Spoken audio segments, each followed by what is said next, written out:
Hey guys, welcome to our exploration. In this video, we're going to continue to investigate our unit question, which is how can we use environmental and genetic factors to explain changes in organisms? And we're going to focus on the environmental factors and look closely at weather fronts, specifically cold and warm fronts. So in our journey, we have two steps. The first step is engaging with a demo and an online simulation of weather fronts. And in our second step, we're going to complete a Venn diagram applying all of our learnings of weather fronts. So the first thing we're going to engage with is a little demo. I'm going to show you a video and I want you to complete this Notice, Think, and Wonder graphic organizer as you watch the video.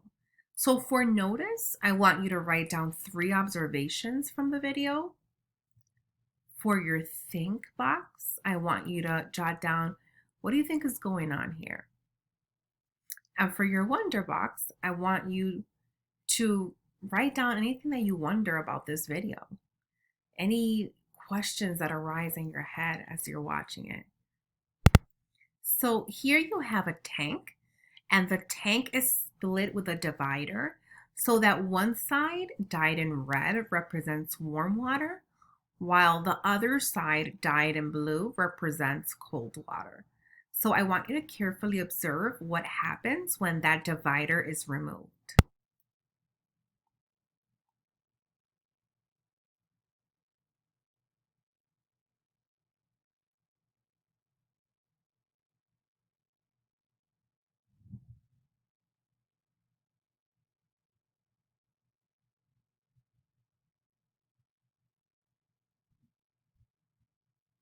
So what did we just witness?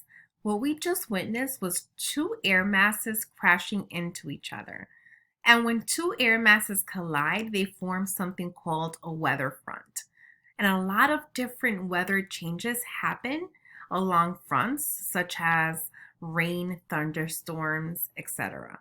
In this demo, the red water, which was warm, represented a warm air mass, while the blue cool water represented a cold air mass. So I'm a very visual person, and I'm going to go ahead and I'm going to model a cold front for you.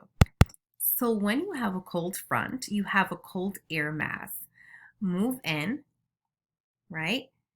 And it forces warm air to rise up at a very steep angle, and it forms very large clouds. And as this warm air rises and forms clouds, it causes precipitation. I'm going to replay that one more time. So notice there's no clouds, right?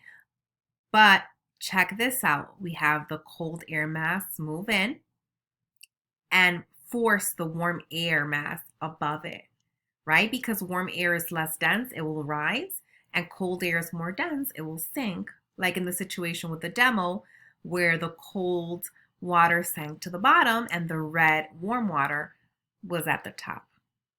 And so it's going to push the warm air up at a steep angle. It's going to form large clouds that will lead to precipitation. Also, it's important to note that when a cold air mass passes through an area, the temperature drops because the cold air is replacing the warm.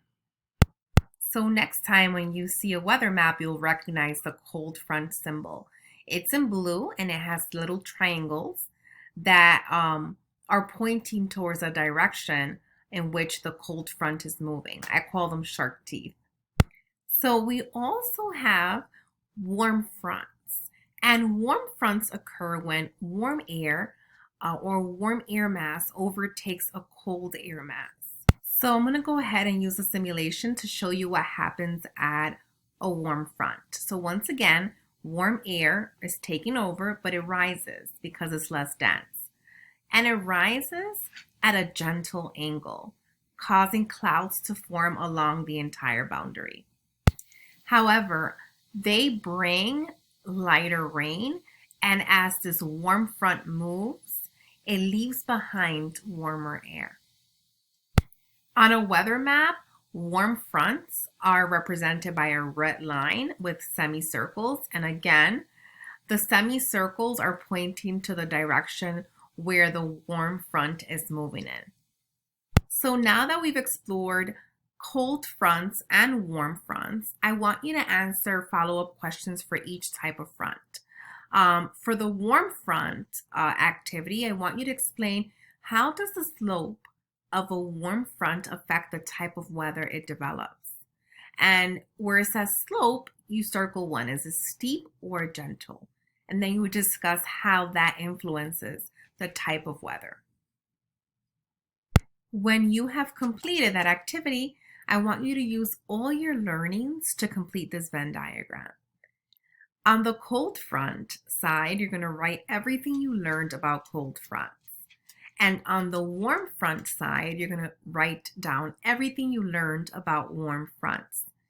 In the middle, you are going to write down what they have in common.